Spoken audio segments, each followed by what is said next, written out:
Hello, everybody. Welcome. Today we're going to be reading excerpts from a few different books. And I'm going to start with a little more upbeat electronic crap. And watch the wave of old glory. How you doing, friends? Today we have The Liberal Media Industrial Complex by Mark Dice. The True Story of Fake News by Mark Dice, which I've done many videos on. Excuse me. We're going to do The Great Reset and the War for the World by Alex Jones. We're also going to do The War on Conservatives by Mark Dice, his newest book with Ben Garrison, who did the cover of that. We may do a giveaway for the other copy. I have two. If you're watching and you want one of these, maybe I'll do a giveaway for one. We may read an excerpt from The Antifa, Stories from Inside the Black Bloc by Jack Posobiec. Great book. And also, this is one of the best, Liberalism, Find a Cure by Mark Dice. So, with that, what I like to do in these kinds of videos is just go to a random page where there's, like the way Mark Dice, like this one, Christmas Under Attack. I'm going to go straight into it.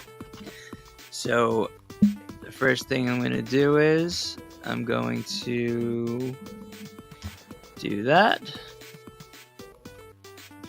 so everyone can see. And then I'll lower the music, even though it's not that loud. I will put on this. It's a little lower. Okay. So, Christmas Under Attack. Mark Dice, The War on Conservatives. This is page 114. The left often mocks the war on Christmas while they wage war. It's a gaslighting tactic. And like most fronts in the culture war, the left's attacks on Christmas started small and weren't even seen as a threat that would have any effect, of course.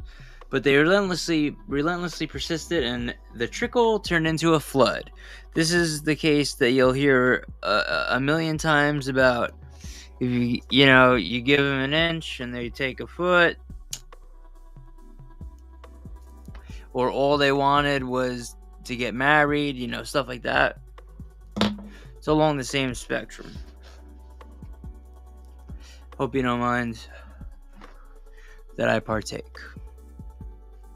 Now the Satanic Temple, an anti-Christian hate group, desecrates Christmas displays set up on public property by installing their own satanic-themed displays right next to them every December under threats of lawsuits against local and state governments if they're not allowed to, claiming that forbidding their Christmas displays would be a violation of their First Amendment.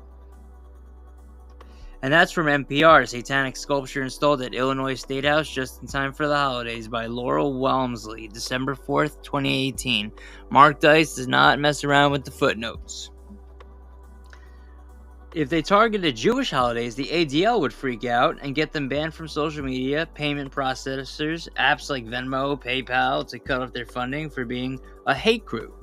But it's acceptable to hate Christians and attempt to desecrate our holidays. I don't know about you, but I'm not a practicing religious person, but you will see, I guess I have them blocked, rosary beads all over the place in this room specifically. As a part of their Marxist agenda aiming to destroy American culture, leftists are working to undermine almost every national holiday.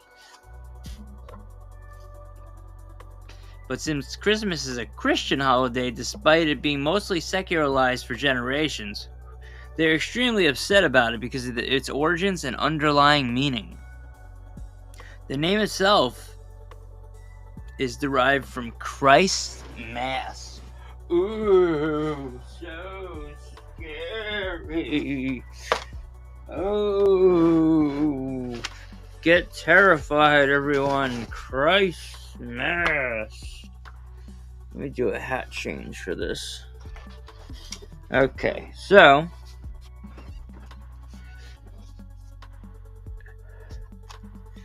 where was I? Marketing the celebration of the birth of Jesus Christ. But despite the holiday being more about Santa Claus than it is about celebrating the birth of Jesus these days, leftists still hate the holiday because its Christian roots will never be forgotten. It's not inclusive enough, they say, and it's offensive to Jews, Muslims, and atheists, although mostly Jewish secularists who are liberal atheists, non-practicing Jews, also known as Ginos, Jews in name only, like rhinos. In the same vein of rhinos, it says here, Republican in name only. But you're not supposed to notice that, let alone say it out loud. Many Jews...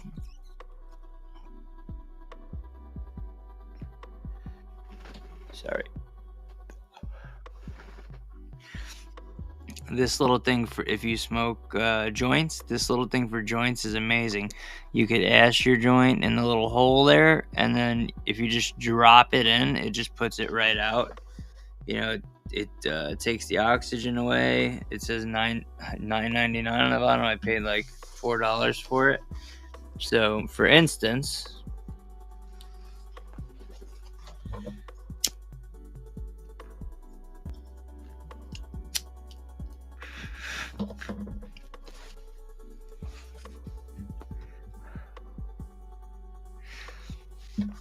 well, I messed my whole joint up to try and show you how this works. Alright, so the joint's lit. I fixed it. You're smoking it. You can see the smoke coming out. You drop it right in there. You don't have to press, nothing. And then, boom, it's out. Pretty cool device. Thank you, Raw, for making that. That's why I use Raw products. I use their filters and papers. Anyway, many Jews throw around the word anti-Semitism more than black people call others racist, which is weird. But the anti-Semitism label has much more power and often proves to be extremely damaging to people's careers if it's hurled at them. As anti-Christian screed in the Washington Post starts off, an anti-Christian screed in the Washington Post starts off, "Please don't wish me a Merry Christmas. It's impolite and alienating to assume I follow your religion." Fucking idiots. That's by Julia Loft, December 21st, 2018. She complains, "It is everywhere for over a month, in a way no other holiday is, not even Easter. It is in every ad, in every window and doorway." Yo, what's in every ad and every window and doorway every other month of the year? There's a couple of things. I can name them. You want me to name them? It's gay, it's black, it's gay black, it's black gay. That's it. I was surprised as fuck because yesterday, hockey player Adam Johnson passed away because Matt Petgrave threw his leg up and kicked him in the neck with his skate and sliced his throat and killed him. Matt Petgrave was arrested, but every report about Matt Petgrave did not say his name, didn't even show his picture, said this man, the man, a man, because he's a black man. The only black man in this English league. And he happens to be the one. So he's less than 1% of the population in this league. And he's committed 100% of the murders. So that's very similar to America, where, black males are about 6% of the population. And they commit over 55% of the murders in this country. So, it's not just America. How do you feel about that, bitch? Those are facts. Most atheists enjoy Christmas, decorate their homes each year, but buy presents for their loved ones and gather for Christmas dinner. It's true. They're not the ones complaining about Christmas, except for a few rare militant ones who are actually just Satanists in disguise and hate everything about life. That's what most radical leftists, you notice that they don't like everything. Everything's about hate. But they also they're like peace, love, harmony, blah blah blah. And then like you read their Facebook or Twitter bio, and it's like, I hate Donald Trump and I hate this, hate, hate. Everything's about hate. Everything's about hating someone or something and division. Every time. If you come to someone like me, they'll call me a radical right-wing extremist. All I am is a normal, just I just think in the form of reality. I'm not a right-winger.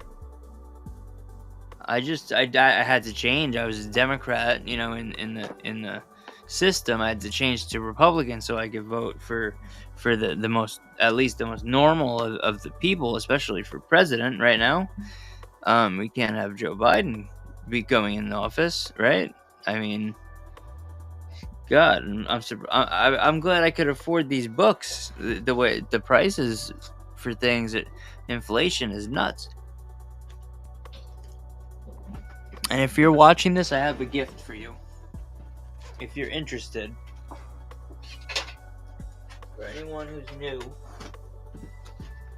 and mostly everyone who sees this will be new, I have a lot of these stickers you could put on gas prices, gas stations.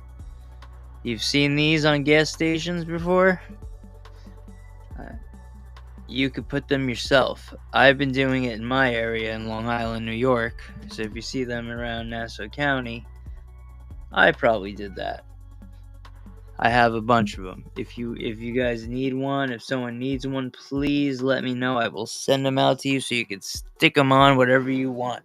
You put them on the inflation prices in the supermarket. You could put them on anything. Gas prices, of course, are the most popular. Anyway, where was I?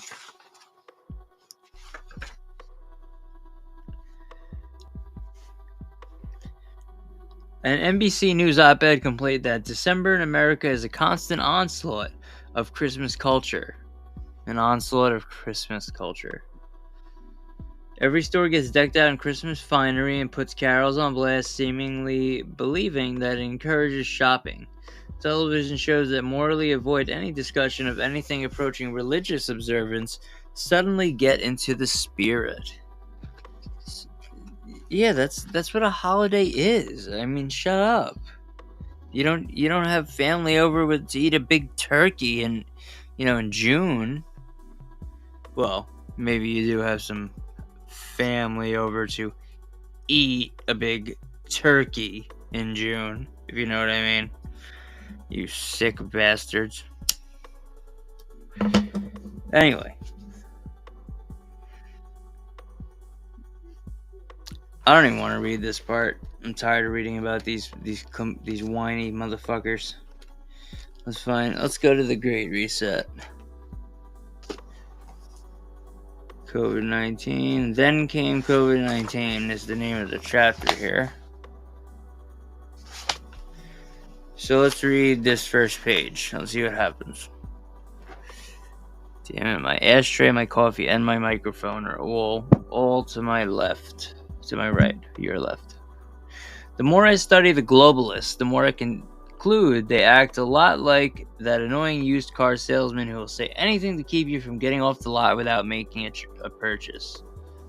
It's World War I. We need globalism. It's the Great Depression. We need globalism. It's World War II. We need globalism. It's the Cold War. We need globalism. It's the 1970s, and with World War II order breaking down, we need globalism.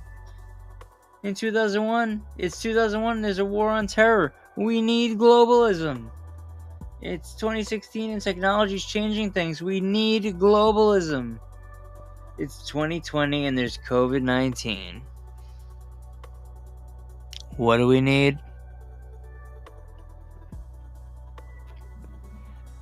Come on, you know it. Globalism.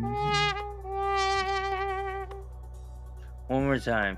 Globalism.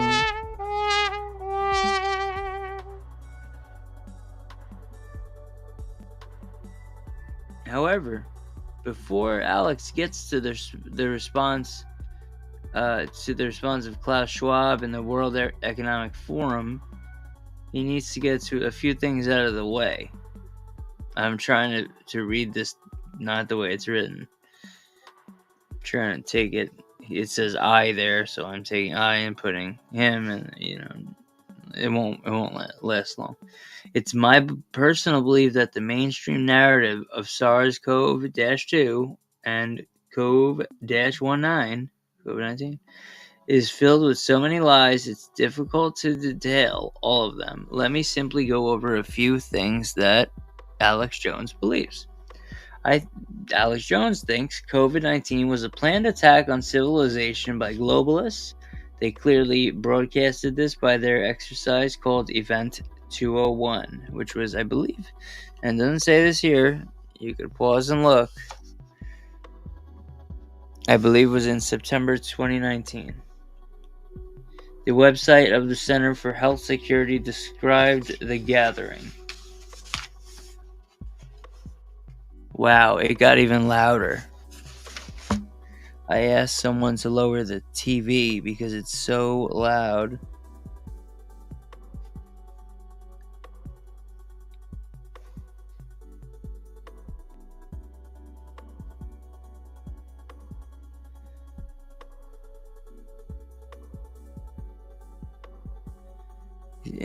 You hear that, right?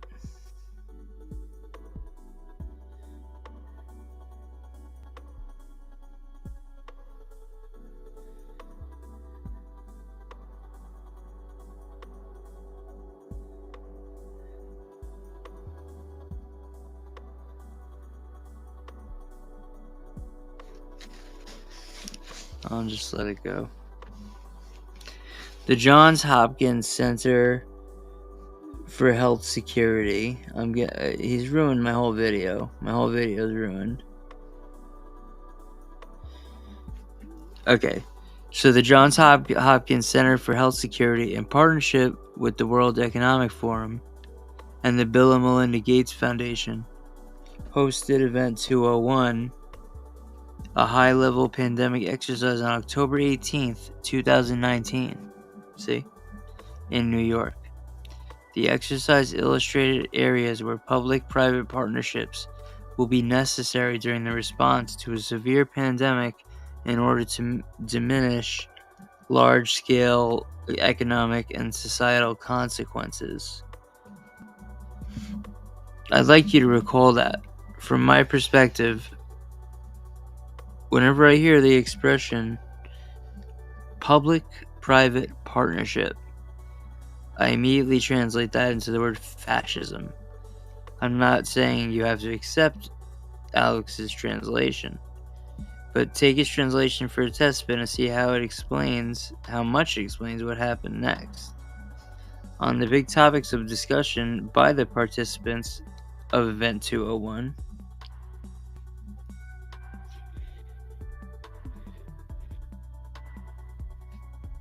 alright, I got that. That sound is ended now, so if you couldn't hear now, you can hear better. Thank you for hanging in there. Okay, one of the big topics of discussion by participants of Event 201, October 19th, 2019, including Bill Gates, was how to deal with the spread of misinformation and strategies to combat free speech. You hear that? Strategies to combat free speech. There were discussions of lockdowns and rapid development of new vaccine rather than therapeutics that would quickly knock down the severe consequences of this new viral infection. So they knew what was coming. This lab leak of, let's say we'll call him Covey, like a hockey player, Kovalchuk, Ilya Kovalchuk, Covey. So Covey It's like they knew about Covey, but they didn't let him out on the ice for a couple more months. I believe they first let him practice in November of 2019. You understand my lingo. So, there was, rather than blah, blah, blah. Striking, isn't it, when you consider how the ensuing months of 2020 unfolded? It is striking. And what also is striking is that I did not change this. Okay. But let's assume for a moment that the blah blah blah wasn't an intentional act, but rather a negligent one. Scientists were playing around with bat viruses, figuring they might someday cause a problem in humans, and one of their creations escaped from the lab, hypothetically. How would they take responsibility? They'd lie their asses off about it, that's right.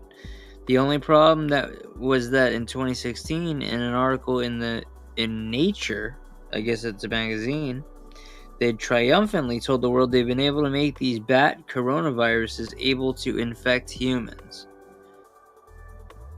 That's a triumph?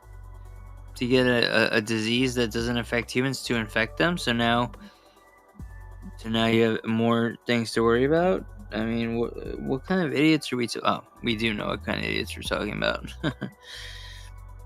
They work at the Washington Post, those kinds. The only problem was blah blah blah. Nature, they told triumphantly that blah blah blah. The title of the article was "Engineered Bat Virus Stirs Debate Over Risky Research."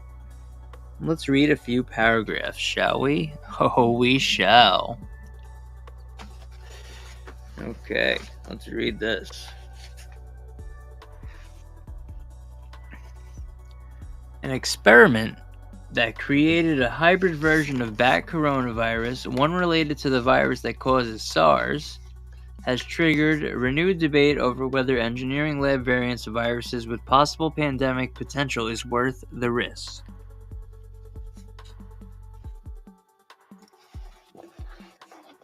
I feel like I'm doing like triple ads. Got ads for Marlboro, Raw, these books, Prime, Shure microphones. It's all good. I hope they make money off anyone seeing this. Okay, in the article published in Nature Medicine on November 9th, scientists investigated a virus called SHC-014, which is found in horseshoe bats in China. The researchers created a chimeric, chimera, whatever you want to call it, virus made up of surface proteins of SHC-014 and the backbone of a SARS virus that had been adapted to grow in mice and to mimic human disease. The chimera infected human airway cells, proving that the surface protein of SHC-014 has the necessary structure to bind to a key receptor on the cells and to infect them. It also caused disease in mice, but did not kill them. That does not mean it won't kill a human, though. None. It doesn't. Size sometimes does not matter. It depends on what it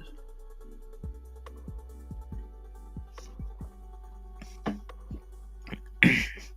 There's some things that could poison humans that a mouse could eat. There you have it. If not a smoking gun, at least a significant amount of smoke. Scientists were attempting to graft the surface proteins of a virus from horseshoe bats, SHC-014, and the backbone of a SARS virus, and succeeded. The virus was then able to infect human airway cells. However, this generated some significant concerns amongst scientists.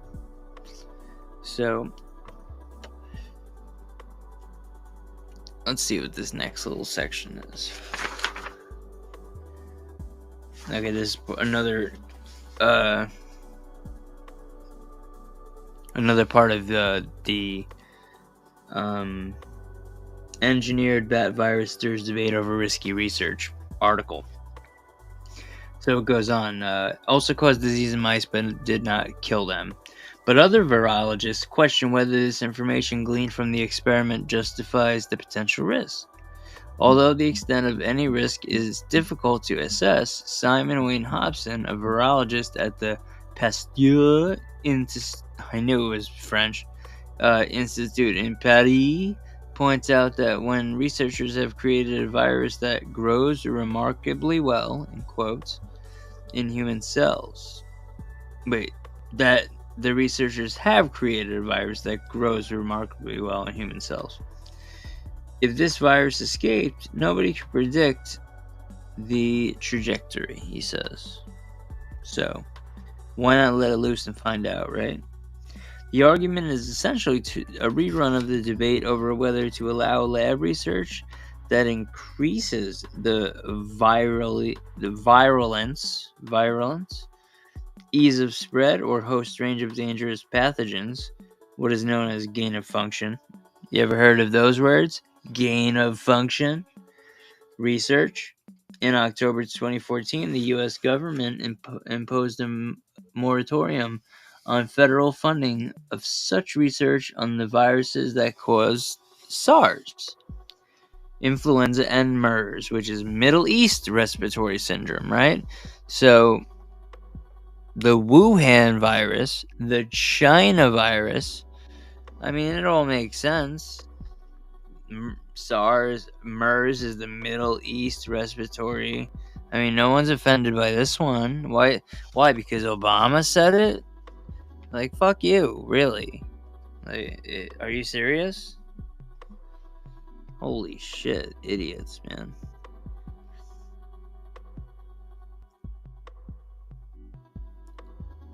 So, oh yeah, let me read that sentence over. Let me finish that sentence over.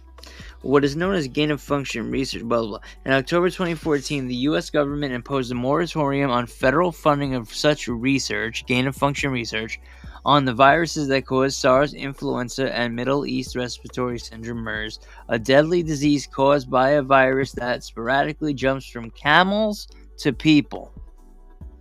To put it plainly, the scientists who were working in this field were so terrified of their viruses engineered under gain of function research, allegedly, escaping the lab, that they issued a moratorium in October 2014 on the research. And did our lead public health official on COVID-19, Dr. Anthony Fauci, follow the science regarding the likely origin of the virus, as he reportedly told Americans to do so? I doubt it. The evidence suggests he did not. From the New York Post on June 2nd, 2021, Dr. Anthony Fauci was warned that the coronavirus had possibly been engineered and appeared to be taking reports about it seriously. At the time, he was publicly downplaying the notion of the virus being created in the lab, according to his emails. Meanwhile, Fauci, America's top expert, look at dogs and AIDS, in infectious diseases, also got a personal thank you for backing the natural origin, a thank you for backing a lie theory from the head of a nonprofit. They used a $3 to $4 million government grant to fund research at the Chinese lab Wuhan suspected of creating the virus, the emails show. So that's all in here in the Great Reset. In the beginning, please, if you missed, which you probably didn't, you will see the war on conservatives, the war on Christmas I read about. These books are for sale. This book is only $3.99 on Amazon. It's 100. I'm gonna lie. I lied. It's 250 pages. Okay, it's about 250 pages. It might be 249, might be 252. Who knows?